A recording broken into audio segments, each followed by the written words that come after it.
Welcome to the Pink Zebra Academy.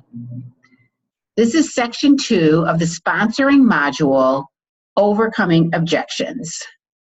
As a follow-up to the first section that you've just completed, here are 6 things that you might want to include into your opportunity or your routine right now. First, consider benefits that your business offers that we talked about in section 1. Remember to focus on their feelings. Critical that they understand that you are in this for them. Profile your prospects. Just discover what motivates different people to join because it'll help you with your word choices. Encourage you to invite people to opportunities to hear about your business. So whether you meet them at an event, you meet them at a party, make sure you're offering or letting people know that you have a business opportunity they can take advantage of. Have business cards. Make sure you include your Facebook page and any other information about contacting you, and be good about collecting email and phone information so that you can use that to its advantage in your Zebra Reach program so you have opportunities to communicate with them in the future. And then consider hosting group presentations or opportunity meetings or calls or lives on Facebook, whatever it may be, making it easier for people to see why they should buy from you or join your team. So this about overcoming objections, first to understand that not everyone is going to say yes at first. Remember that some people are processors. They need time to make decisions or they're just afraid to make an immediate commitment. In my case, when I was first asked to join this business, I had just left a full-time job. I'd only been away for a month. I went to a parenting class, met this woman who, as we came out of the class, asked me if I'd ever consider doing what she does. My first question was, what do you do? She was in direct sales, sold a product through Party Plan, and I just said, I don't know what I want to be when I grow up. I just left a full-time job, and I'm really not sure. So her next question to me, which was so key, is it okay if I get your contact information and I can follow up with you in a few months? Of course, I said yes. She then went on to follow up with me every 3 months for a year.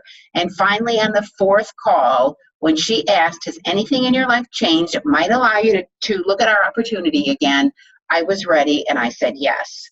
So I share that story to encourage you that people are not always ready when you ask. But if you develop a good follow-up system, which we will talk about in one of our later sections, and really follow up when you say you're going to, you will develop a relationship along the way and have the potential to sponsor someone that could be tremendous to your team.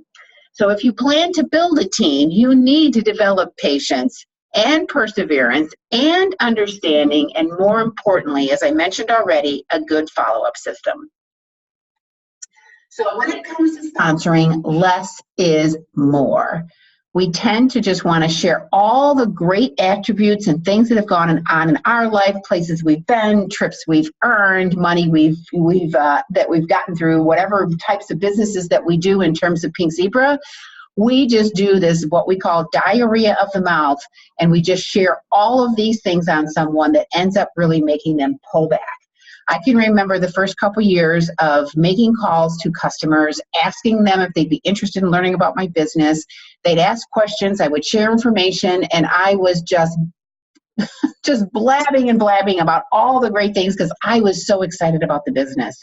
And at the end of the call, 9 times out of 10, the person would say, I'll get back to you.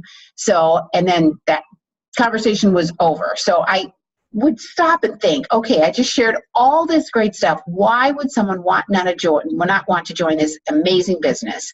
So I realized a couple things were happening. One, I was either completely overwhelming them, I was giving them way more information than they asked for, and I was making it all about me and not about them.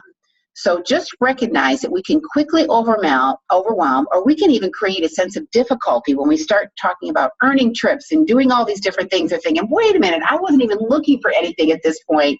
So we probably scare a prospect away before we've even gotten an opportunity to really schedule a chat or sit down and actually talk to them about what it takes to be successful here.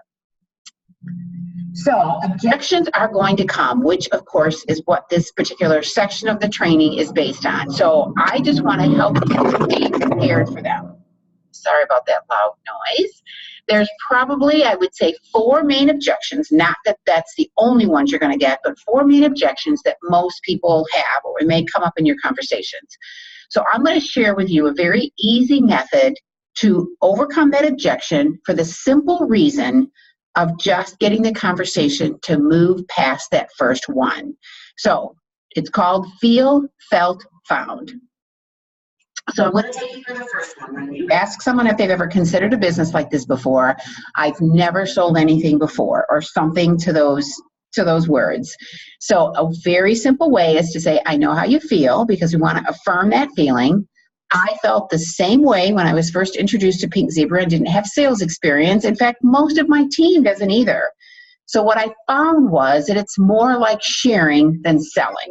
And you may go on to say, you saw me at the party, I was just sharing all these great products. I mean, whatever that experience might, bring that next part of the conversation, but make that short and simple. The next question is very key. If I could help you overcome that, how would you feel about giving it a try?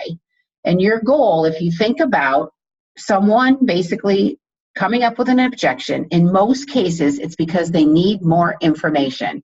So I look at this as an onion, and every time I can ask that question, if I overcome that, whatever it may be, how would you feel about moving forward, giving it a try? It peels away those layers of onion. So the more questions you can ask, the more opportunity you're going to have to do just that. So what about, I just don't think I'd have the time? I know how you feel. I felt the same way when I started, because whatever your busy is, I was very involved in school, I was PTA president, I worked a full-time job, I mean, whatever the case might be. What I found was I could work this around my schedule very easily, and I loved the extra income. So make it simple, make it easy, and I can show you a way to work this business into what's already going on in your life. So whatever that may be for them, whether it's volunteering or a job or whatever, how would you feel about getting together and exploring what it takes? So we're using that, as we talked about in the first section, rather than a closed-ended question, we are using an open-ended question. How would you feel about getting together? Because we know they can't answer yes or no to that, and it gives you an opportunity to get some additional information that you can then work with. So maybe I'm shy. I've had so many people tell me that over the years. I'm just too shy, and I cannot see myself standing up in front of a group of people like you did. So simple. I know how you feel. I've had numerous team members who felt the same way. I wasn't personally like that, so I can't say that, but I can certainly say other people that I've worked with have. What they found was it helped them to overcome their shyness. And I would immediately ask, is that something you'd like to work on? I would pause at that point because I want to know. And in most cases, I would tell you that shy people absolutely want to overcome that. So I might share something like personal development is one of the big benefits of this type of business that no one really expects, and it's so great. How would you feel about getting together and exploring what it takes? So you're just wanting to help them get past that particular thing that they think is going to stop them, and you can show them that you're going to come alongside them and help them through it.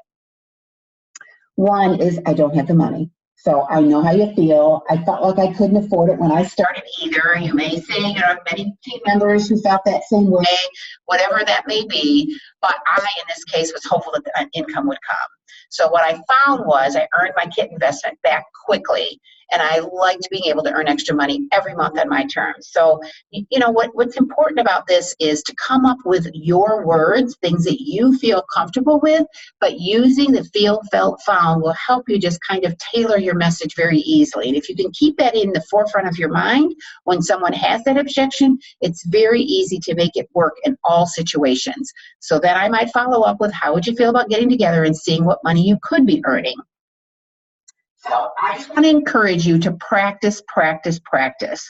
Look at some of these word choices. Think about what you would want to verbalize in those particular examples. And there may be some others that you've come across that you need to sit down and really think, how can I respond with a feel, felt, found method? And then what would my follow-up question be? How would you feel about whether it's getting together or learning how you can earn that extra income, whatever the case might be? Every conversation you have, every call you have is not going to be the same. But if you foundationally have some things that you can draw from and use in your conversations, I believe that it'll make your conversations more successful, and you'll have an opportunity to really pursue this with more of your prospects than maybe you've been able to do in the past. So on the next section, we're going to talk about making follow-up calls, meaning that you're going to contact somebody that maybe is in your customer base, maybe you met at a party a few weeks ago, a few months ago, and what can you say to get your conversation going? So this brings section 2 to a close.